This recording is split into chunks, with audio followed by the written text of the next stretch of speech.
እኛ እንደ ኢነሚያችን መሆን የማንችልባቸው ነው በጣም በርካታ የተፈጥሯዊ ዲፈረንስስ አሉ። ለምሳሌ ትግራይ ውስጥ ማንም ወታደር ቀመስ ሚሊሻ ቀመስ ክላሽ ያለው ማንም ሰው ሁለቴ ማሰብ አይችልም በዚህ ውጊያ ላይ። ይሄ ተፈጥሯዊ ባህሪ ነው። እነዚህን ጉዳይ መቀየር መስራት ያስፈልጋል። ለማሸነፍ ግን እድል እንፈልጋለን። በግራ በቀኝ እድል ስናገኝ እንጠቀምበታለን። የድል ቁልፍ ሚስጥር በሚሊተሪ ሳይንስ ድል ማለት መረጃ ፕላስ ፕሮፓጋንዳ ነው። መረጃ ፕላስ ፕሮፓጋንዳ ድል ነው። አሁን እኛ ጋር አንዱ የሚያዛባን በውስጥ የተሰገሰገው ኃይል ቴክስት ያደርግና ጠላት እንደዚህ አይነት 10,000 5,000 100,000 እንዲህ እያደረገ ነው ይልካል። ከአንድ ሶርስ ከማይታወቅ ሶርስ የመጣ ቴክስት ዘሆል ሲስተሙን ነው የሚያናገረው። መከላከያው ጋር ደህንነቱ ጋር ምናምኑ ጋር የማይረጭበት የለም። አዛኝ ይመስላል ግን ቅቤው አንጓች ነው። አዛኝ ይመስላል ግን ጊዜ ይሄ ምን አለ ሰውዬም ተፈጥሯዊ ባህሪ ነው። የጠላት የሚለው የትግራይ የቲዲኤፍ የትግራይ ህዝብ አጠቃላይ ተፈጥሯዊ ነው።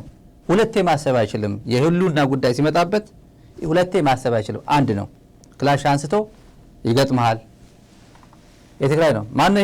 ይሄ ጻድቃን ዘነጋው ይሄን። ከዛስ አሁን እድሉ ስናገኝ መጠቀም አለብን። ይሄን መስበር አለብን። ይሄ አመለካከት የማይዋጋ ህብረተሰብ የሚጠይቅ ዝም ብሎ በቃ ነው የሚል ህብረተሰብ የሚል አሁን አዲስ አበባ ኬንያ የሚሰደድ ዩጋንዳ የሚሰደድ የትም ይሆን እኔ ትግራይን ወዳታለሁ ለትግራይ ስል መኖር እፈልጋለሁ ይላል። ኦፒዲዮ አንቆ ይዞት ይያል እንዲህ አንቆት ይዘው ይያል። የኦፒዲዮ ምግብ አዲስ አበባ እየበላ ምን አማራጭ አለ? አንተማ በሰላም ጊዜ እኮ ጨልለህ እኮ ይላል እኮ በሰላም ምን የምታውቀው ነገር የለም አንተ። ከትግራይ ህዝብ አንዴ ኦልሬዲ ጭንጋፍ ሆነ ጨንግፈ ይላል እኮ። ነገ ጠዋት ትግራይ እኮ የትኛዋ ነች ብሎ ይመጣል። ዳሶ ጎግል አድርጎ ይመጣል።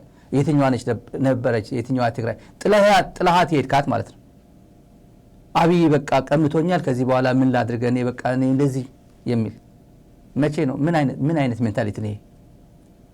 ምን አይነት ስንት ሀገር ነው ያለ? ስንት ብሔር ነው ያለ? አንተ መኖሪያ የት ነው? ቀይ የት ነው? አባት እናት የት ነው የሚኖሩት? ነገ ጠዋት የት ነው የምትቀበረው? አስከሬን ሀገር አለው ብዬ ነው የማምነው እኔ። ብዙ ጊዜ አስከሬን እኮ ሀገሩ ተሸኘ ይባላል እኮ። ተሸኘ ይባላል። አስከሬን ይቃጠል እሳት ይብላው ወንዝ ይብላው አስከሬን ነው ፊል ያደርገዋል? አያደርገውም እኮ። ለክብር ሲባል ባህሉም የቤተሰብ ክብርም ሲባል ወደ ሀገሩ ይሸኛል። ወዳጅ ዘመድ አልቅሶ ይሸኘዋል፣ ይቀብሏል። ሀገር የለው የት ይቀበራል? አክሱም፣ አድዋ፣ መቀለ፣ ሽረ የትም ሸራሮ ያሉት ተፈናቃዮች ዳንሻ ተወልደው አድገው ሁመራ ተወልደው አድገው ሽረ ሲያርፉ ሲሞቱ ወደ ሁመራ ይሸኛል። አስከሬናቸው አይሸኝም እኮ። በየት በኩል? እዛው ነው የሚቀበሩት። የሚፈልጉት ግን እዛው ቀያቸው ላይ እንዲቀበሩ ነው የሚፈልጉት። እድሉ የለም። ይሄ አለቅላቂ ፍርፋሪ ለቃሚ አዲስ አበባ ያለው እንዲህ ነው ፕሮፓጋንዳ የሚሰራው። ምክንያቱም ብልጽግና ጠንከር ያለች ትግራይ አይፈልግማ። ጠንከር ያለች ትግራይ አፍንጫው የምታደማ ትግራይ እንድትጠብቀው እንደዛ አይነት እንድትጠብቀው አይፈልግም። እንደ ድሮ 9,000 ይዛ ነው ትግራይ የጠበቀችን እኮ። ሳትዘጋጅ ትግራይ ተወረረች እኮ። አስወረረን እኮ ሻዕቢያ እኮ ይወረናል ብለው አስበን አናቆምኩም የሚሉ አለቅላቂዎች አሉ አዲስ አበባ። አሁን በየመጠጥ ቤቱ ያው የሚሆኑትም ይሆኑ ቅጠላ ቅጠላቸውን በልተው አረቂያቸው የሚግቱ እንደዛ ነው የሚሉ። ተኝተው እንኳን አያርፉ። በእነሱ ቤት እየታገሉ ነው እነሱ። የምሬ ነው። በቃ 10,000 ሳብስክራይበርም ትኖረው ዩቲዩብ 3,000ም ትኖረው እየታገለ ነው። ይሄው እንደዚህ እኮ እየታገልኩ እኮ ነው። ከዛ ሂሳብ አወራረድ ይባላል ብልጽግና። ይሄን ብልጽግና አሁን ያልኳችሁ ቅድም በፕሮፓጋንዳ ፕላስ በእንትን ነው በሰራዊት ነው እየኖረ ያለው። ሰራዊት ያሰማራል፣ ያው ይበላል። እንደምታዩት ነው በሄደበት ጀነራል የሚገደልበት ጀነራል አምቡሽ የሚደረግበት። አሁን ወደ ወሎ ደግሞ ወደ ኋላ መጣበታለሁ። ሰራዊት 3 ሻለቃ ትላንት አለቀ ሲባል ምን ይባላል? 3 ሻለቃ ምን ያህል ነው ጦር? ያሁን የብልጽግና ስታንዳርድ አላቆም። በዩኤን 1 ሻለቃ 750 ነው ስታንዳርድ፣ የዩኤን ስታንዳርድ በፒስ ኪፒንግ የሚሰማራው 750 ነው ከስታፍ ጋር ጨምሮ። በብልጽግና ሰራዊት አንድ ሻለቃ ምን ማለት እንደሆነ አላውቅም፣ ግን 3 ሻለቃ ትላንት አለቀ ሲባል ምንድን ነው የሚባለው? የኢትዮጵያ ዜጎች ናቸው ኢምፖርት የተደረጉ የቻይና እቃ አይደለም። ይሄ ብልጽግና ስለ ምርጫ ነው የሚያስበው። ስለ ምርጫ ዝም ብሎ ስለ ምርጫ ነው የሚያወራ። አልሰማውም አላየውም ነው የሚለው። ጋት ወታደር ዝም ብሎ ማፍራት ይችላል። ያፈላ እንደ ችግኝ መልቀቅ ነው። ታዲያ የህዝብ ድጋፍ ዜሮ፣ የኢትዮጵያውያን ተስፋ ዜሮ፣ ዓለም አቀፍ ሽፋን ዓለም አቀፍ ድጋፍ ዜሮ። ዘ ኢኮኖሚስት ብንል ዘ አትላንቲክ የሚባለው ሚዲያ ፎሬን ፖሊሲ ትልልቅ በኢትዮጵያ ጉዳይ ላይ የሚተነትኑ የድሮ ሚዲያዎችን ተመልከቷቸው። የድሮ እነዚህ ሚዲያዎች ድሮ ምን ይሉ ነበር? በኢህአዴግ ጊዜ የአፍሪካን ጃያንት ይሉታል፣ አፍሪካን ታይገር በቃ ቡስ እያደረገ ነው የኢትዮጵያ ኢኮኖሚ ከነ ኳታር ጀምሮ ከነ አንጎላ እንደዚህ እያደረገ ነው። በጣም በብዙ የአይኤምኤፍ እና ወርልድ ባንክ ቁጥሮች አስደግፎ ነበር ሪፖርት የሚደረገው። አሁንስ ብልጽግና የራሱ ቁጥር አሳልፎ ይሰጣል ለወርልድ ባንክ። የወርልድ ባንክ ነው የአይኤምኤፍ። ባለፈው አንድ ሰው ሲነግረኝ ብልጽግና የሚልክልን ደብዳቤ እንትን እኮ ዳታ እኮ አንቀበልም ትተናል አለኝ። እኔ ነገረኝ ነው ትተናል ከተውን ቆይተናል አለ። ምክንያቱም የውሸት ዳታ ነው የሚልክልን። የውሸት ዳታ እንደሚልክልን አረጋግጠን ከዛ በኋላ ብልጽግና ኖርማሊ አገሮች ይልካሉ ሪፖርት ስለሚልኩ እሱን የኢትዮጵያ ኢግኖር ነው የምናደርገው። ሁሌ ውሸት መሆኑን እናውቀዋለን ነው የሚለው። በእንደዚህ አይነት የተጠላ መንግስት የኢትዮጵያ ብር ማለት በአፍሪካ ዊከስ ገንዘብ ሲባል ከደቡብ ሱዳን ጋር እኩል ደካማ ብር ሲባል ምንድን ነው የሚሰማው? ምን አይነት ህዝብ ነው ያለው? ምን አይነት ድጋፍ ነው ያለው? ይሄ መንግስት ሆኖ ለመቀጠል ምን ድጋፍ አለው? ቀጥለን እንደ ረፍትም እንደ መዝናኛ የምታደርጉት ወደ ኦሮሚያና አማራ ክልል ያለው ጦርነት ጉዳይ ከመሄድ በፊት የጽምዶ ጉዳይ እናንሳ። ጽምዶ ስል ደንገጥ የሚል የፋርሴ ቡላ አለ። ማአት ነው ፋርሴ ቡላ። የዛላምበሳ ህዝብና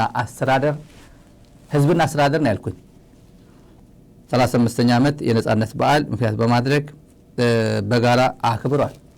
እዛ ማዶ ካለው የኤርትራ ህዝብና ሰራዊት ጋር ማን ፈቀደለት? ድንበር ተጣሰ ምናምን የሚል አይታጣም። ይሄን ዜና የምንናገረው ጠላት አይኑ እንደሚቀላ ስለምናውቅ ነው። ያለፈው ጊዜም ሰከን ብለን እንድናስብ እንዲረዳን ነው። ሰላም ምን ያህል ጣፋጭ እንደሆነ ሰላም ሰው አሁን ይሄ እኛ እንደ ኒውስ ነው የምናደርገው አይደል? ይሄ አካባቢ አሁን አውሮፓ ሆኖ ሆላንድ አካባቢና ዴንማርክ አይደል ጎረቤት፣ ለምሳሌ ወይ ስዊድን ወይ ፈረንሳይና ወይ የጀርመን ነዋሪዎች ድንበር ላይ እንደዚህ ይታወቃል እንዴ? ዌልካም ቱ ጀርመኒ ዌልካም ቱ ፍራንስ አይደል? እንደዛ አይደል? ምን ይታወቃል? ትግራይና ኤርትራ አካባቢ ግን ኒውስ ነው የሚሆነው። ለምን? አብይ የሚባል አዲስ አበባ አለ በፍጹም ነው ብሎ ያመነ አስመራ መሄድ ህልም፣ መቀለ እንትን መሄድ ህልም ያለው። አሁን ግን አብይ አስመራ መሄድ ህልም ነው፣ መቀለ መሄድ ህልም ነው፣ አስመራ መሄድም እንጅሩ ነው። ጊዜ እንደዛ ነው። ተመልካቾች በደንብ አድርገን እንቀጥላለን። ተመልካቾች እሺ እንቀጥላለን።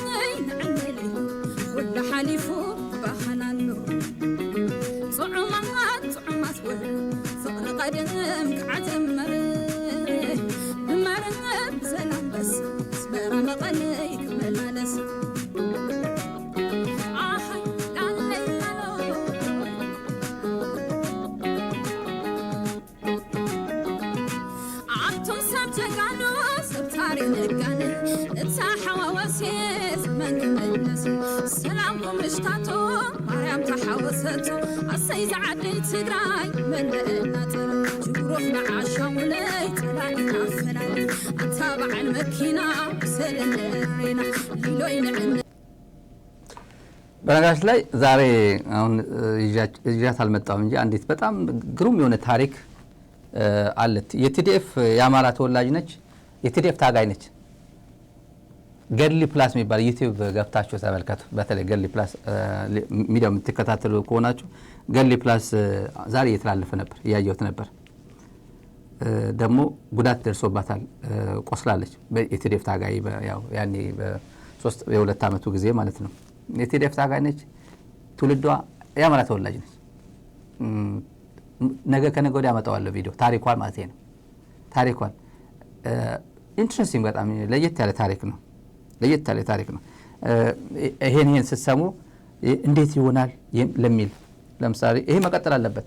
ይሄ ነገሮች አሁን እየጠሩ መንገዳቸው እያያዙ ስለሆነ በአስቸኳይ በአማራና በትግራይ አካባቢ ያለው የብልጽግና ኮንትሮል ያደረገው ኤሪያ ስለሆነ ከባድ ነው። ግን መንገድ አይታጣም። አገር ቤት ያለው ውጭ ያለው በተለያየ መንገድ ኤክስፕረስ ማድረግ ይቻላል። ይሄ ነገር አብይ የማይፈልግ የአብይን ወሽመጥ የሚቆርጠው ትግራይና አማራ አሁን ኤርትራና ትግራይ ያው ፀሐይ የሞቀው አይደለም ነገር አዲስ ነገር አይደለም ማለት አዲስ ነገር አይደለም። ሚዲያ ላይ አይውጣ ግን አዲስ ነገር አይደለም። በይፋ ነው መደረግ ያለበት። የትግራይና የአማራ ህብረተሰብ ህዝብ ለህዝብ ተጀምሩ ህዝብ ለህዝብ ሆኖ የሚጀምር ሁሉም ነገር ህዝብ ለህዝብ ነው የሚጀምረው። ንቆል አኸብ ላይ በልዓ የሚባል ተረት አለ በትግርኛ በልጅ አሳበው ያው ምናምን ይባላል። በዛ ነው የሚጀምረው። መሰረቱ በዛ ነው የሚጣለው። ህዝብ ነው መጀመሪያ የምታገናኘው። ህዝብ ወሳኝ ከሆነ ያሳደገው ይሄዳል። ያሳደገው አሁን ያያችሁት የሚሳሳሙት እኮ እንደዚህ እንዴት አድርጎ ሀግ የሚደራረጉት ስንት ዓመት እንደተገናኘ ያው ተመልከቱ። ትላንት ምን ነበር ኤርትራ ጦር በዚህ ሲገባ ከሞቃዲሾ ሰራዊት ጋር አብሮ ነበር የተሰለፈው ወደ ዛላምበሳ ሲገባ። ዛላምበሳ ነው ስንት ዓመት 3 ዓመት ከምናምን በፊት 4 ዓመትም አልሆነውም 3 ዓመት ከምናምን በፊት ዛላምበሳ ህዝብ በዚህ እና ሻዕቢያ ለምን አትወጣም ለምን በዚህ ይሄ ተቆጣጥሮ በሻዕቢያ የተወረረ የትግራይ መሬት ምናምን እንል ነበር። አሁንስ እንደዚህ ነው። አብይ ማስቀጠል የሚፈልገው ስታተስ ኮ ያኛው ነበር። በአልጀርስ ስምምነት የወሰዱት እንትን ከሆነ ከዛ ውጭ ከሆነ እናያዋለን። እሱ ከሆነ ግን ችግር የለውም። መሬት ተያዘብን ለተባለው ነገር ነው ያላቸው ቄሱን። መሬት ተያዘብን ለተባለው ጥያቄ ነው ያለው። የሱ መሬት እንዳልሆነ የሱ ክብር የሱ አገር እንዳልሆነ የቄሱ አድርጉ እንደዛ ነው ይሳለው። ስለዚህ እኛ ወደ ውስጥ ማየት ነው ጽምዶ ወደ ውስጥ ማየት ነው። ዝም ብሎ አይደለም ወደ ፊት ምናምን ውስጥ ማየት ነው። ምንድነው what happened yesterday ዛሬ ምን ማድረግ አለብን ነገስ ወዴት ነው የምንጓዘው ብሎ በደንብ አድርጎ ማሰብ የሚችል ራዕይ ያለው ነው። ራዕይ ያለው ለማንኛውም አንድ ጨምርላችሁና ይሄ መቀጠል አለበት በትግራይና በአማራ መካከል በትግራይና በአፋር መካከል ሁሉም በየአካባቢ ያለው በተለይ ደግሞ ወርዞን የነበረው ትግራይ ላይ ወንጀል ፈጽሟል የሚባል ፖለቲካል ኤሊት ያለበት እዚህ አካባቢ ነው። ኢሊቱ ምክንያቱም ቄሱም ጳጳሱም ሚዲያውም አስተማርቸዋል ድጋሚ አይገናኙም የተባለ አካባቢ ይሄ አካባቢ ነው። እንኳን ጽምዶ ሊፈጥሩ ይቅርና በፍጹም አይተሳሰብም ምንም ሃይ አይባባሉ መንገድ ላይ ብሎ ያሰበ ብልጽግና ነበር አብይ አህመድ። እሱ ነው እየሰበርን ያለ ነው። እሱ ነው እየሰበርን ያለ። ይሄ ልጋብዛችሁ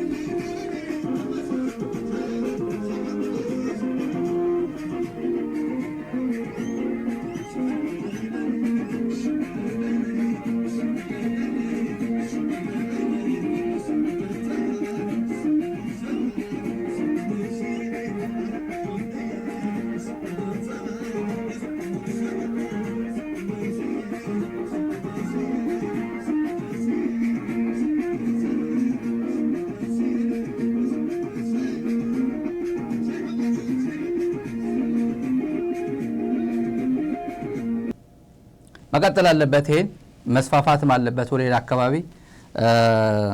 እንግዲህ ብልጽግና ምንም ማድረግ እንደማይችል ማሳየት ነው። ሌላ ጉዳይ የለም። ምንም ማድረግ እንደማይችል አቅም እንደሌለው ጭምር ምላስ የለው ፕሮፓጋንዳ የለው ምናምን ቤት ዘግቶ ማልቀስ ብቻ ነው። በወለጋ ቋንቋቸው የማይታወቁ ታጣቂዎች ከፋኖ ጋር ተቀላቀሉ ይላል። ከወለጋ ከኪራሙ ከጊዳ አያና ነዋሪዎች ያረጋግጥነው ከሆነ እንደዚህ ቋንቋቸው አይሰማም አሉ። አብረዋቸው ግን የፋኖ ኃይሎች አሉ ይላል። ኦኤምኤን ሰሞኑን ሲዘግበው የነበረ በርካታ ሰው ደስ አለው። እውነት ያርገዋል። ግን ምን ዋጋ አለው? ትግርኛ ከሆነ የኦሮሞ ህዝብ ትግርኛ ያውቃል። እኔ ትግርኛ ባወራ ኦሮሞ አይሰማኝም። እኔ ጊዳ አያና እኮ ኦሮሞ ነው።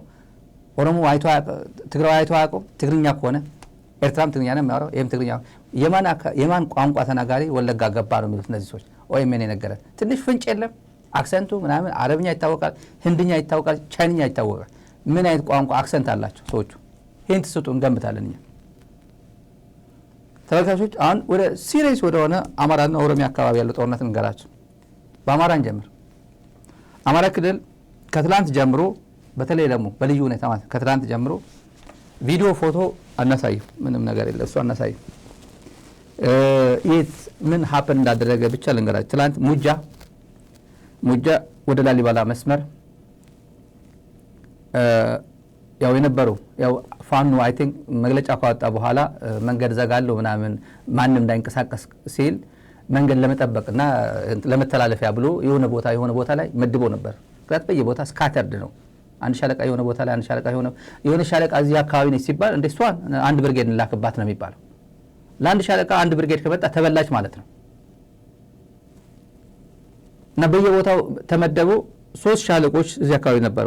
ሙጃ ላሊበላ መስመር አንድ፣ በመካነ ሰላም መስመር የሚባል መካነ ሰላም ከደሴ ወደ ምዕራብ አካባቢ ይመስለኛል ወሳኝ የሚባል ጎንደር፣ ጎጃም፣ ወሎ እና ሸዋ የሚያገናኘው ወሳኝ ስትራቴጂክ ቦታ ነው የሚባለው መካነ ሰላም። እና በተለይ ከሙጃ ወደ መካነ ሰላም የሚወስደው መንገድ ላይ ከባድ ውጊያ አስተናግዷል። ከባድ ውጊያ ነበር ትላንት። የሞት የሽረት ሆኖ ምንም ረዳትም የላቸው የብልጽግና ጦር ረዳት አልመጣለትም። ከባድ ውጊያ ነው። ከባድ ጉዳት ነው የደረሰበት። 3 የብልጽግና ጦር ሻለቆች ከባድ የሚባል ጉዳት እንዳስተናገዱ ነው እየተነገረ ያለው። ዛሬ ደግሞ የሸዋ ቀጠና ደግሞ በተለያዩ ግንባሮች ዛሬ ደግሞ ጀምሯል። የፋኖ ሚዲያ የሚዘግቡ በተለይ በቅርበት የሚዘግቡ ካገኛችሁ እሱ መከታተል ትችላላችሁ። ሸዋ በተለያየ ግንባር ደግሞ ዛሬ በልዩ ሁኔታ የጀመረ ነገር አለ። ምናልባት ከብልጽግና የምርጫ ሳምንት ነኝ የመረጥኩ ነው እያለ ስለሆነ ይሄን ምክንያት በማድረግ ይመስለኛል መጠነ ሰፊ ኦፕሬሽን እየተካሄደ እንደሆነ ሰምተናል። ከሞላ ጎደል ያው እንደዘገባችሁት ብዙዎች እንደዘገቡት አይታችኋል አይደል? አማራ ክልል ከሞላ ጎደል ተዘግቷል። ትራንስፖርት የለም፣ ምናምን የለም። ቆሟል፣ ራሱ ፍሪዝ አድርጓል። መገናኛ ማለት ቬሪፋይድ የሆኑ አካውንቶች በእንትን ላሳያችሁ ብዬ ነው። ቬሪፋይድ በሆኑ እንትኖች ኢትዮጵያ ኢንሳይደር የሚባለው በአማራ ክልል በተጣለ የእንቅስቃሴ ገደብ ምክንያት በባህር ዳር ያሉ የህዝብ ማመላለሻ አሽከርካሪዎች ስራቸውን አቁመው ዋሉ ነው የሚለው። ኮንፈርምድ ነው ይሄ። በአማራ ክልል ባህር ዳር ብቻ ዋና ከተማ ብቻ ሳይሆን በጣም ገጠር አካባቢ የሚባለው ገጠር አካባቢ ኢምፖሲብል ነው። ኢንክሉዲንግ ባህር ዳር ነው አቁመው ዋሉ እየተባለ ያለው። ይሄ ነገር ያው እንትን ለማድረግ ያክል ነው። ቀጥለን ወደ ኦላ እንሂድ። ኦላ ኦፕሬሽን በርካታ ኦፕሬሽን ዛሬ ጀምሯል። ማስጠንቀቂያ ሰጥቷል። በአፋን ኦሮሞም መግለጫ ሰጥቷል። የአፋን ኦሮሞን በእንግሊዝኛም ዛሬ አመሻሽ ላይ የእንግሊዝኛ ማስጠንቀቂያ አለ። በኦሮሚያ ምስራቅ ሸዋ ምስራቅ ወለጋ፣ ቀለም ወለጋና ምዕራብ ወለጋ የሚባሉ ዝግ ነው። ምዕራብ ጉጂ፣ ምስራቅ ጉጂ ዝግ ነው። መንገድ በሙሉ ዝግ ነው። ወለጋ 4ቱን ዞኖች ዝግ ነው። ትራንስፖርት የለም። ሰጥቷል፣ ማስጠንቀቂያ ሰጥቷል። በአፋን ኦሮሞ የወጣ በእንግሊዝኛ አይታችሁ ከሆነ አሁን አመሻሽ ነው ያወጡት። ተመልካቾች አመሻሽ ነው ያወጡት። ይሄን ምንም አይነት እንቅስቃሴ እንዳይደረግ ብሎ ያወጣው። ፕላስ በአፋን ኦሮሞ ደግሞ ሰፋ አድርጎ ያወጡት መግለጫ አለ። ይሄን አፋን ኦሮሞ ያወጡት መግለጫ የኢትዮጵያ መንግስት ምንነትን ነው። ይሄ ምርጫ በተመለከተ ባጭር ተመልካቾች እዚህ ጋር አቀርበንላችኋል። የሆነ የኦሮሞ ነጻነት ሰራዊት ኦሮሚያ ፊውቸር ኦፍ ኦሮሚያ በሚል ወታደራዊ ኦፕሬሽን መግለጫ ዋና ነጥቦች ብለን ወደ እናንተ የምናደርሰው አጫጭር ናቸው እነዚህና ሰኔ እዚህ ያው የሚካሄደው ምርጫ ጨቋኝ ስርዓት ለማደላደል የተዘጋጀ የውሸት ሂደት ነው ብሎታል። ኦሮሞ ህዝብ የመወሰን መብት በመታፈኑ በትጥቅ ትግል መቀጠል ብቸኛው አማራጭ ነው ይላል ኦላ በመግለጫው። ከአብይ አህመድ መንግስት ጋር የሚደረግ ማንኛውም የሰላም ድርድር ፋይዳ የለውም ብሏል። ያለፈውን ኤክስፒሪየንስ ይጠቅስና አሁንም ምንም አይነት ቅቡልነት የለውም ቢደረግ እንኳን ይላል። የተባበሩት አረብ ኤምሬት ዩኤኢ በሚጠቁት ድሮን ህዝብ የድሮን ጥቃት የደረሰ ሲሆን ግጭቱም ወደ ጎረቤት ሀገራት እየተስፋፋ ነው ይላል። ወደ የት ነው ጎረቤት ሀገር ማለት? ወደ ደቡብ ሱዳን አካባቢ፣ ወደ ሱዳን አካባቢ በአሶሳ አካባቢ ይሄድ ያለው የድሮን ጥቃቱም ሰራዊቱም ዲፕሎይመንቱ ከኢትዮጵያ አልፎ ወደ ሱዳን ድንበር እየተጠጋ መሆኑ የተስፋፋ ነው ብሎታል። ይሄ አደገኛ ነው ብሎታል። የጦርነት ፖሊሲዎችና ብር ማተም የኢኮኖሚ ቀውስና የኑሮ ውድነት ፈጥሯል ብሏል። የኢትዮጵያ ከረንሲ ሞቷል። ጦርነት ፖሊሲዎች የጦርነት ፖሊሲ ስለሚከተል ብሎታል። ደህንነት በመደፍረሱ በሚሊዮን የሚቆጠሩ ሰዎች ተፈናቅለዋል ብሏል። ኦላ መንግስት የውሸት ዲፕሎማሲ በመከተል ላይ ይገኛል ብሏል እና ከግንቦት 29 ጀምሮ ለሚቀጥለው አንድ ሳምንት የትራንስፖርት እገዳ በ8 የዚህ አካባቢ ዞኖች ተጥሏል ይላል። የ8 ዞኖች ይሄ በተግባር ኦልሬዲ ተግባር ላይ ነው ያለው። ቀጥለን ተመልካቾች ይሄን መቼም ብልጽግና መስማት የማይፈልገው ኢንተርናሽናል ኮሚኒቲው ነው። ኢንተርናሽናል ኮሚኒቲ ምን እያለ ነው? ለምሳሌ ዩኬ ወደ ኢትዮጵያ እንዳትሄዱ የዩኬ አድቫይዘሪ ነው። ዩኬ ያላችሁ እዛ ያላችሁ ተመልካቾች ይቅርታ፣ እዛ ያላችሁ ዩኬ ያላችሁ ዜጎች ዋርኒንግ ሰጥቷል። ትግራይ ቀይ ነው፣ አማራ ቀይ ነው። ይቺ ባህር ዳር የት ነች ያለችው? ያቺ ቤንሻንጉል ነች፣ አሶሳ ነች ያለችው። አማራ ኦልሞስት 100% ቀይ ነው እና የሶማሌ ክልልም አብዛኛው የሶማሌ ክልል አካባቢ ያለው ወደዛም ወደ ደቡብ አካባቢ ቀይ ነው። የዩኬ ትራቨል አድቫይዘሪ ነው ዋርኒንግ ሰጥቷል። ብልጽግና ይሄን መስማት አይፈልግም። ብልጽግና አገር ሰላም ነው እያለ ፕሮፓጋንዳ እንዲነፋ ነበር የሚፈልገው። አይደረግም። ዓለም በሙሉ እየተገነዘበ ነው ምን አይነት አገር ውስጥ ኢትዮጵያ በምን አይነት ሁኔታ ሆኖ ምርጫ እየገባ እንዳለ እየተገነዘበ። ለምርጫ ይሄ ለዲሞክራሲ ለምናምን ተብሎ የሚደረግ ምርጫ አይደለም። ኦቢስ ነው። አሁን ኢትዮጵያ ምንድነው ያለው? ዘ ኢኮኖሚስት የኢትዮጵያ ምርጫ ይታወቃል። የኢትዮጵያ ምርጫ ውጤቱ ይታወቃል። የማይታወቀው ከምርጫ በኋላ የኢትዮጵያ ዕጣ ፈንታ ነው። ከምርጫ በኋላ የኢትዮጵያ ዕጣ ፈንታ ምን ይሆናል ነው። እየመጣ ያለ ኃይል አለ ይላል። የማይቀር ጦርነት አለ ይላል። የማይቀር ጦርነት የሰላም ዲል ፕሪቶሪያ ሰላም ዲል ወደ ጦርነት የሚያመራበት ኢትዮጵያ ብቻ ነው ይላል። ዲል ፈርሞ ሰላም ፈጥሮ እሱን አልፈልግም ብሎ ወደ ጦርነት እያመራ ያለ መንግስት ነው ይላል። በራሱ አምሳያ በአብይ ኢሜጅ መገንባት የሚፈልጋት ኢትዮጵያ ፌል አረገችበት ይላል። አብይ በራሱ ብቻ በራሱ አብይ የምትመስል ኢትዮጵያ መገንባት ፈልጎ መንገድ ላይ ቀረ ነው የሚለው። ቀጥለን የስለ ጦርነት ቅስቀሳ አብይ አህመድ ላይ ነው። አሁን አብይ አህመድ ነው።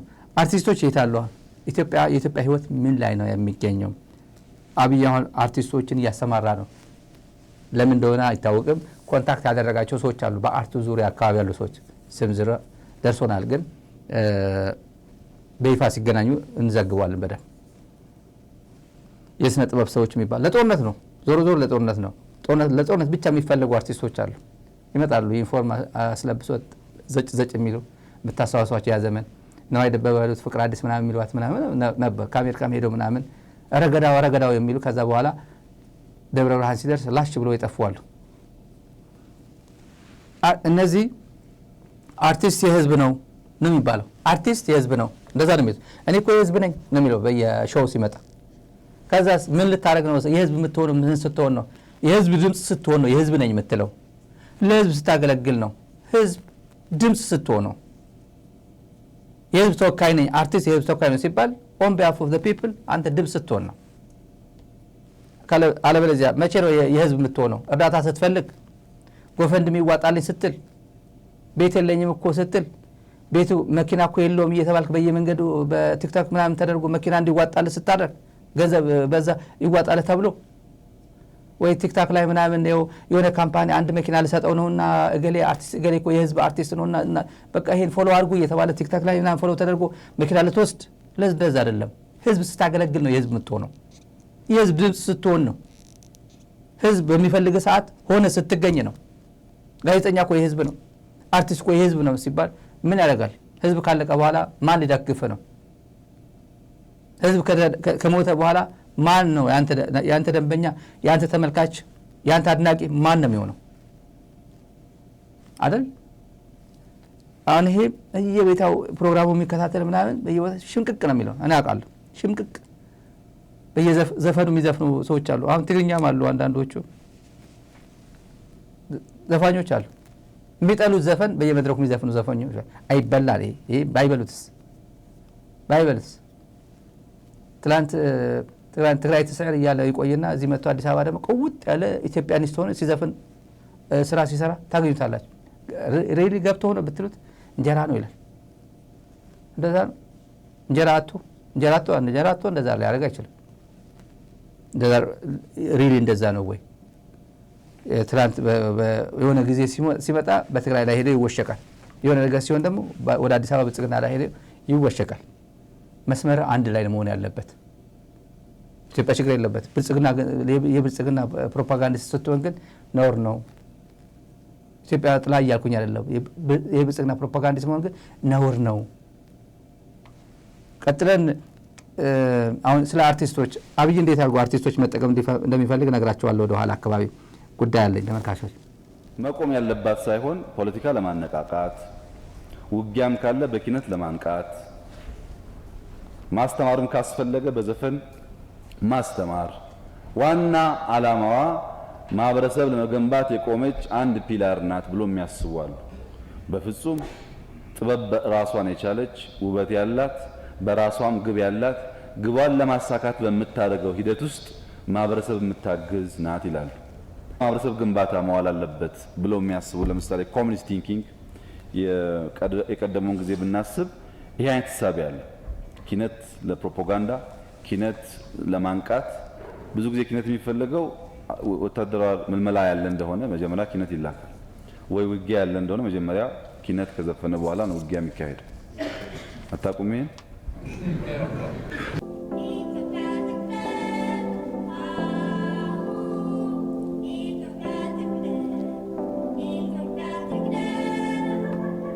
አሁን በኢትዮጵያ ሰዓት አቆጣጠር ከንጋቱ 11 ሰዓት ከንጋቱ 11 ሰዓት ነው።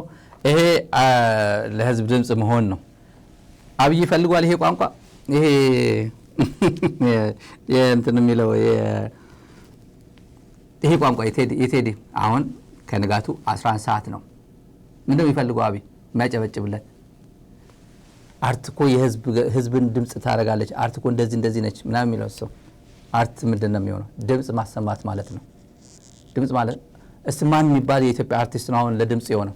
እገሌ በሏቸው። ነዋይ ደበበ ለህዝብ ድምጽ ሆነ። ነዋይ ደበበ ቢታከም እኮ ጎፈንድሚ ይዋጣለት ምናምን ይዋጣለት ይባላል። እገሌ እንደዚህ እኮ አድሮ ዘፋኝ እኮ ነው ይላል። ለህዝብ ስትሆን ነው፣ ለህዝብ ስትኖር ነው የምትፈለገው። ጎፈንድሚ ላይ ወይ እርዳታ አዋጡ መኪና ግዙለት በሚባለው አይደለም የምትፈለገው የኢትዮጵያ አርቲስት። ለኢትዮጵያ ህዝብ ድምጹን ሀገር እየወደመ ነው። ሀገር መቀመቅ እየገባ ነው። እኔ አይደለም ፊል እያደረኩ ነው። ሀገር ቤት ያለው እየተመቸ ነው ወይ ነው? የኑሮ ውድነት ምን ማለት ነው? ኢትዮጵያ ምድር ላይ መካከለኛ ገቢ የሚባሉ ሰዎች ነበር። መካከለኛ ገቢ ያላቸው የዩኒቨርሲቲ መምህራን ናቸው። መካከለኛ ገቢ ሜዲካል ዶክተሮች ናቸው። መካከለኛ ገቢ ያላቸው ኢትዮጵያ መካከለኛ ገቢ የሚባል አለ። አሁን መካከለኛ ገቢ ማለት በቃ ውድ ቅንጦት ያለው ምናምን መኖር አይችልም። ታች መውረድ አይደለም። መካከለኛ የሚባል ሳይከፋው ይኖራል። ልጆቹ እሱን ደህና ቤት ጽድት ያለ ቤት ተከራይቶ ወይ ኦን አድርጎ ትምህርት ቤት ደህና ትምህርት ቤት እያስተማረ መመላለስ የሚችል መኪና ይዞ ማለት ነው። መካከለኛ ገቢ ማለት እሱ። አዲስ አበባ ሜዲካል ዶክተር መካከለኛ ገቢ ያለው ማለት ነው። ሳይዘርፍ ነው። ድጋሚ ሌላ 16 ሰዓት ሌላ ግል ሆስፒታል ላይ ሌላ ግል ክሊኒክ ላይ ሳይሰራ ነው የምለው። 8 ሰዓት ሰርቶ ገብቶ ተው 8 ሰዓት ቀኑ ሙሉ ሲያስተምር ብሎ የጥቁር አንበሳ ሜዲካል ዶክተር ሜዲካል ስኩል ሲያስተምር ብሎ ሌሊት ደግሞ ራውንድ እያደረገ በሽተኞች ሲያክም የሚያደርግ ዶክተር አለ። ስንት ነው ደሞዙ? እሱ በቁጥር አይጠቀስም። $100 ነች። $100 በታች ነች።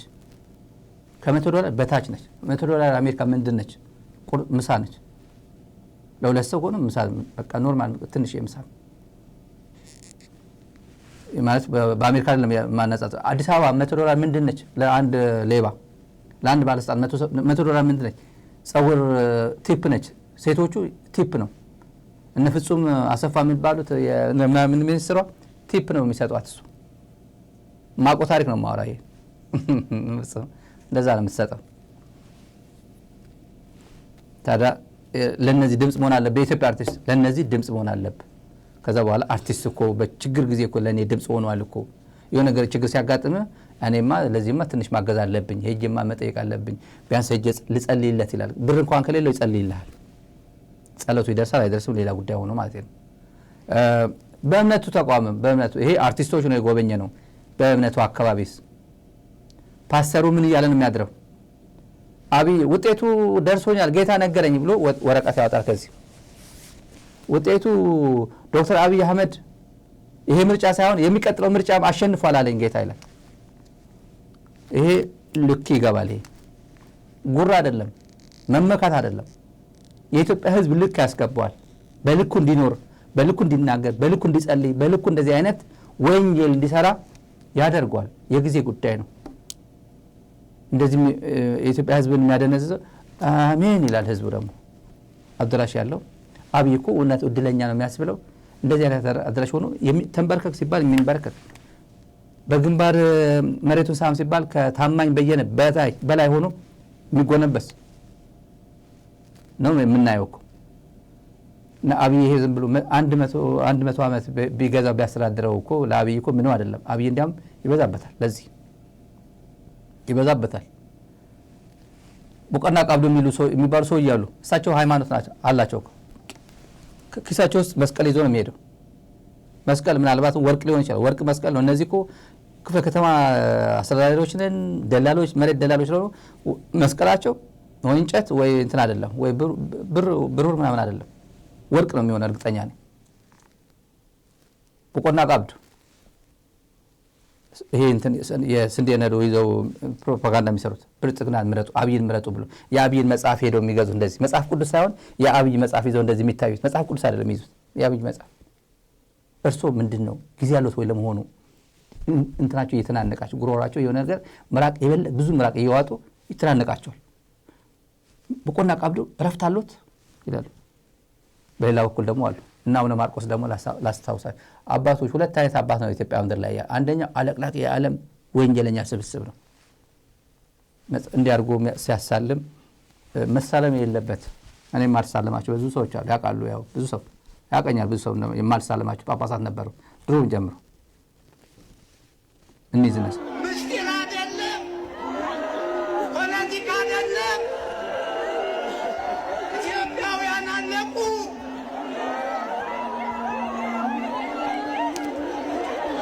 እናልቅስበት ደውን አልቅሱ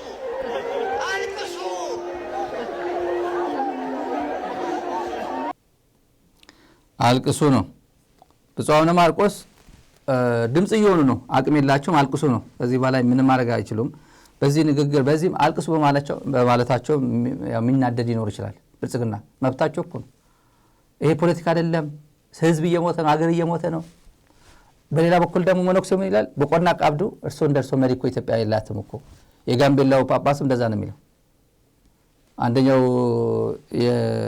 ማን ነው የሚባለው የሙስሊም እንትን ሰባኪው ትግራይን የሰደበ ሰው ያለ ማን የሚባል አንድ እንትን ሰባኪ ትግራይ ጦርነት ጊዜ እነዚህ ምናምን ብሎ ይሰደባል ትግራይን የሰደባቸው የትግራይ ህዝብ አጠቃላይ የሰደበ ሰውዬ ዳስጣል ሲል የምን ዳስጣል ነው ያለው ሰውዬ ቴዲን የሰደበው ዳስጣል አይደለም ምኞት መልካም ምኞት ነው ይሄ መጥፎ ምኞት ነው ለህዝብ እኮ እንደዚህ አይባልም እኮ ያለው የተመቸው 10,000 ካሬ አብይ የሰጠው 10,000 ካሬ መሬት ሰጡ ልክ እንደ ፓስተሮቹ የሚፎገር በየቦታው እየፎገረ የሚሄድ የመሬት ዘረፋ በተመለከተ አንድ ጊዜ ሌላ ጊዜ መጣበታል በጣም የብዙ ፓስተሮች መረጃ በተመለከተ በመጨረሻ አንድ ጉዳይ አለን ለዚህ ሁሉ ድርጊት አሁን ግንቦት 20 ያው ዋዜማ ማግስት ነው ያለነው ማግስት 21 ኃይለማርያም ደሳለኝ እናስታውሰው እስቲ አሁን ምስራቅ አፍሪካ አሉ ከሚባሉ ባለሀብቶች አንዱ ነው ኃይለማርያም ደሳለኝ ከየት አመጣው ቢባል ከየትም የአንድ ሀገር ጠቅላይ ሚኒስትር የነበረ ሲቪል ሰርቫንት ጠቅላይ ሚኒስትር ማለት ሲቪል ሰርቫንት ነው ሲቪል ሰርቫንት ነው ደሞዙ ይታወቃል ጡረታው ይታወቃል ለቤት ለወጪ ለመኪና ምናምን የሚወጣበት ገንዘብ ይታወቃል ይሄ ሰው የት ነው የሚኖረው ምስራቅ አፍሪካ ዩጋንዳ ኬንያ ሩዋንዳ ታንዛኒያ ነው ቢዝነሱ ታንዛኒያ ዩጋንዳ ሩዋንዳ ኬንያም እየሞከረ ነው ባለፈው መጥቶ ነበር ኬንያ ኢንቨስትመንት በኢምፖርት ኤክስፖርት ላይ ነው ያለው ከፍተኛ መዋለ ንዋይ አፍስሱ ከየት አመጣው ይሄ ሰው ከየት አመጣው ሲባል ኦፒዲዮ ሌላ ነው የሚያወራው። ወዶ ነው እንደ ሰጠን ይሉታል ኦፒዲዮች። ወዶ ነው እንደ ሰጠን $60 ሚሊዮን እኮ በልተው እኮ ነው ስልጣን ያስረከበን ነው የሚሉት። ግን ከየት ይገኛል አካውንቱ? በጣም መሰሪ ነው። በተለያየ መንገድ ነው የሚቀበለው። ግን ኦፒዲዮች የሚናገሩት ገንዘብ ከፍለው አሁን ካለፈ በኋላ ነው እየተናገሩ ያሉት። ካመለጠ አሁን 8 ዓመት በኋላ ቢናገሩት መስመሩ በኋላ ነው ሊነግሩ የሚችሉ የት አካባቢ የት ባንክ እንደገባ ጭምር ይነግሩናል። ቀስ ብለው ብልጽግና ከሞተ በኋላ ነው የሚነግሩ። ሰውየው ከዜሮ ተነስቶ አንድ ተራ ሲቪል ሰርቫንት በምስራቅ አፍሪካ በተለያዩ ሀገራት እየሄደ ኢምፖርት ኤክስፖርት ላይ ሊሰማራ የሚችል የአንድ ሀገር ጠቅላይ ሚኒስትር የት ይሄዳል? አንድ ሀገር ጠቅላይ ሚኒስትር የምናውቀው በፋውንዴሽን ያቋቁማል። የሆነ ሪሰርች ኢንስቲትዩሽን በፋውንዴሽን የክሊንተን ፋውንዴሽን፣ ቡሽ ፋውንዴሽን፣ ኦባማ ፋውንዴሽን ምናምን የተለያዩ እንትኖች ይደረጋል። እርዳታ ላይ ሁማኒታሪያን ላይ ምናምን ይሰራሉ። ይህ ሰውዬ ቀጥታ ወደ ኢምፖርት ኤክስፖርት የተሰማራው ከየት በኩል ሲባል በዘረፋ ነው። ወይ ኢህአዴግ ውስጥ ሆኖ እየዘረፈ ነበር፣ ወይ ከኢህአዴግ በኋላ ዲል አድርጎ ገንዘቡን ተቀብሎ ኢትዮጵያ ሸጦ ኢትዮጵያ አስረክቦ ሄዷል። እንዲሁ በመጨረሻ ለተመልካቾች የሚያናድር ቢሆንም ንግግሩ የተረሳ ንግግር ነች። የተረሳ ዶክተር አብይ አህመድ የመሰለ ሰው ኢትዮጵያን አግኝቷል። ዶክተር አብይ በጣም አንባቢ ናቸው፣ ምጡቅ አእምሮ ያላቸው ናቸው፣ ምሁር ናቸው ብሎ የስልጣን ርክክብ ጊዜ ለኢትዮጵያውያን የሰጠው ቃል አለ እና አግዟቸው ኢትዮጵያ ሸጦ ሲሰናበት ጊዜ ማለት ነው። ወደ መጨረሻ አካባቢ የመጨረሻ እናደርገዋለን። ክቡር ጠቅላይ ሚኒስትራችን ወጣት ናቸው፣ አፍላ ጉልበት ናቸው። ለሀገራችን ብዙ አስተዋጽኦ ሊያበረክቱ ይችላሉ። አንባቢም ናቸው፣ ምሁርም ናቸው፣ አርቆ አስተዋይም ናቸው። ከእድሜያቸው በላይ የሚያሰላስሉ፣ የሚያስቡ፣ የሚያማትሩ ናቸው።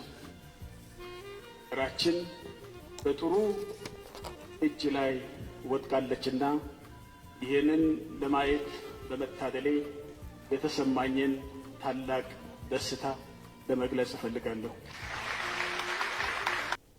በጥሩ እጅ ላይ ሀገራችን በጥሩ እጅ ላይ ወድቃለች። በጣም ታታሪ ወጣት ምሁር አንባቢ ናቸውና በእውነት እዚህ እጅ ላይ መውደቋ እኔ በእውነት እኮራለሁ፣ ደሰታለሁ። ኃይልሽ ነው። ኃይልሽ ሸጦ አገር ጥሎ ወጣ፣ ወደ ቢዝነስ ዓለሙ ገባ። ልጁን ቤተ መንግስት ድሮ ሌላ ህይወቱ የማይነገር ነው። ኒውዮርክ ያለው ህይወቱ፣ ጀርመን ያለው ህይወቱ ቤተ መንግስት ያሉ ሰዎች ነው የሚነግሩን። ቀስ ብሎ ደግሞ ህዝብ ይፋ ያደርጓል። መጨረሻ ቀድም የረሳሁት አንድ ዘገባ ነበር ተመልካቾች። ኦላ በመላ ኦሮሚያ በተለያዩ አካባቢዎች ኦፕሬሽን አድርጎ ታስረው የነበሩ ከኦሮሞ ነጻነት ጦር ጋር ግንኙነት አላችሁ ተብለው ታስረው የነበሩ በሚል ፍርድ ቤት አይሄዱ ምናምን በየቦታው ካምፕ ላይ ዝም ብሎ አስገብቷቸው የነበረ በርካታ ቁጥር ያለው አስፈትቷል። እነዚህ ተመልካቾች እነዚህ ሴቶች፣ ወጣቶች ለምን ናቸው? እነዚህ ዛሬ የተፈቱ ናቸው። ጉጂ ነው። ጉጂ፣ ምዕራብ ጉጂ፣ ምስራቅ ጉጂ ዛሬ በጣም ብዙ ቦታ ላይ ኦፕሬሽን አለ። ቀለም ወለጋም ወደ ሻምቡ አካባቢ ምዕራብ ወለጋ በጣም ብዙ ቦታ ላይ ኦፕሬሽን አለ። ጀልዱ መቼም ጀልዱ 30 ኪሎ ሜትር ካምቡ አካባቢ ከተማ ሙሉ በሙሉ ተቆጣጥረው ዛሬ እንዳለ ጦሩ የኦላ ጦር ከተማው ነው ያለው። ቪዲዮን ስላልተዘጋጀ ነው ወደዚህ ከፍተኛ እንዳለ ጦሩ ሄዶ አምቦ 30 ኪሎ ሜትር ያለችው ሙሉ በሙሉ ኦላ ተቆጣጥሮት ሙሉ ስራውን ሲሰራ ውሏል። እና ብልጽግና አስሯቸው የነበሩ እነዚህ የምታዩዋቸው ድሃ ምስኪን ወጣቶች ናቸው። አንዳንዶቹ አንደር ኤጅ ናቸው። እነዚህን የኦሮሞ ነጻነት ጦር ኃይሎች ከተለያዩ የእስር ቤቶች አስፈትቷቸዋል። ይህን ዛሬ እንደ መልካም ነው መነገር ያለበት። ተመልካቾቻችን ፕሮግራማችን በዚህ እንቋጫለን። ለነበረን ቆይታ እናመሰግናለን። ሳብስክራይብ አድርጉ። እንግዶች ከሆናችሁ ሳብስክራይብ አድርጋችሁ ትወጡ። ተረፈ ሚዲያችሁን መርቁ፣ አዲስ ስቱዲዮአችንን መርቁ። በያላችሁበት ሆናችሁ ሰፖርት አድርጉ። ዜል ካሻፕ አለ። አሜሪካ ያላችሁ ተመልካቾቻችን ዩቲዩብ ላይ ደግሞ የተለያዩ አማራጮች አሉ። የጎፈንድሚ አካውንት አለን። የሜምበር ሁኑን ብለንም ሊንክ እናስቀምጣለን። ስለዚህ በያላችሁበት ሆናችሁ ሚዲያችሁን አበረታቱ። ስቱዲዮአችን ደመቅመቅ እያለ የሚቀጥለው ሳምንት ደግሞ የበለጠ ደመቅመቅ ብሎ የሚዘጋጅበት ጊዜ ይሆናል። መጣበታለን። ተመልካቾች ያው ያልተሰሩ ነገሮች አሉ ብያቸዋለሁ። በተረፈ መልካም ጊዜ ይሆንላችሁ። አመሰግናለሁ። ዛራ ሚዲያ ኔትወርክ በከባድ ጊዜ ተፈትኖ ህዝባዊነቱን ያስመሰከረ ለፍትህ ለሞራል የቆመ በቅን ልቦና ሙሉ አቅምና የሙያ ኃላፊነት የሚተጋ ዛሬም በኢትዮጵያ የሚዲያ ትግል የበኩሉን እያበረከተ የሚገኝ ተቋም ዛራ ሚዲያ ፍትህ ለሚሹና ከተበደሉ ጎን የሚቆም ሰላምና አብሮነትን የሚያበረታታ ሚዲያ ዛራ ሚዲያ በሳተላይትና በተለያዩ የማህበራዊ ሚዲያዎች ለተመልካች ይደርሳል። የዩቲዩብ ቻናላችንን ሰብስክራይብ፣ ላይክ እና ሼር ያድርጉ። በዶኖርስ ኦርግ ወርሃዊ አባል ወይም በአንድ ጊዜ ክፍያ ይደግፉን። በጎፈንድሚ መደገፍም ይችላሉ። በዜል ወይም በካሻፕ ይቀለኛል ካሉም በስልክ ቁጥራችን 571 622 8891 ዛራ ሚዲያ በአስቸጋሪ ወቅት ለህዝብ የቆመ ሚዲያ